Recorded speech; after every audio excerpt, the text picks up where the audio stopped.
తీసుకున్నాం 50 ఇచ్చాము. సీతారాముల వనవాసకాలం 14 సంవత్సరాలు. వనవాసకాలంలో చివరి 3 సంవత్సరాలు గోదావరి తీరాన పనసాలు కట్టుకున్నారు. ఆ 3 సంవత్సరాల కాలంలో నెలకు 5 రోజులు మాతృమూర్తి ఇంట్లోకి వెళ్ళిన సందర్భం ఉంటుంది కదా, అమ్మవారు గోదావరి నదిలో స్నానం చేయకూడదని ఆ 5 రోజులకి వచ్చేవారు.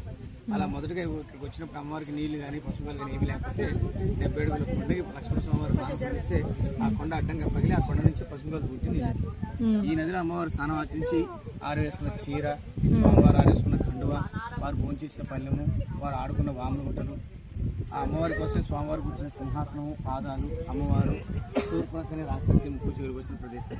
ఇలా శూర్పణఖ ఎక్కడండి? ఇటు ఉందా? జెండాలు కనబడుతుంది కదా, అవునవును. అక్కడికి వెళ్ళి ఎడమ చేత్తో 3 రాళ్ళతో కొడతారు. సీతారాముల వారికి వచ్చిన కష్టాలు మనకు రాకూడదని ఎన్ని తిరిగి చూడకుండా కొట్టి వెళ్తారు.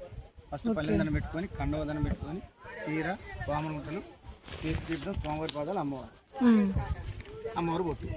ఈ 8 గుర్తులు చక్కగా తాగి దండం పెట్టుకోవాలి. 9వ గుర్తులు రాళ్ళతో కొడతారు. వారికి వచ్చిన సమస్యలు మనకి రాకూడదని, మనకున్న సమస్యలు కూడా పోవాలని వారిని మన సరిదలుచుకొని ఎడం చేత్తో కొడతారు. ఇది అలనాటి చరిత్ర. మనం అటు తిరిగి ఎడం ఇలా వేసి రావాలంటారు. ఎడం చూడకుండా వెనక్కి తిరిగి వేసి రావాలి. ఓకే, జై శ్రీరామ్. సీతమ్మ వాడిన పసుపు కుంకుమ రాలివే. ఇందాక మనకి వీడియోలో ఆయన పసుపు కుంకుమ రాళ్ళు చూపించారు కదా, పెద్దగా ఉన్నవి. అవి చిన్నగా చేసి మనకి ఇట్లా 50 రూపీస్కి అమ్ముతున్నారండి. సో నేనైతే ఒక పసుపు కుంకుమ రాళ్ళు అయితే తెచ్చుకున్నాను ఇంటికి. చూడండి, డిఫరెన్స్ మీకే అర్థమవుతుంది. ఈ 2 రాళ్ళు కాస్ట్ 50 రూపీస్ అంట.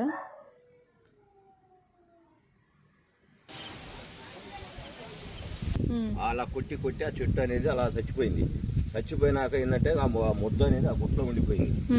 ఆ గుట్టకి ఆ 3 రాళ్ళు ఎడం చేత్తో తీసుకొని సీతారాముల వారికి వచ్చిన కష్టాలు మాకు కానీ మా కుటుంబంలో కానీ ఎవరికి రాకూడదని మీ మనసులో అనుకొని ఎడం చేత్తో 3 రాళ్ళు తీసుకొని ఇలాగా వెనక్కి వేయాలి.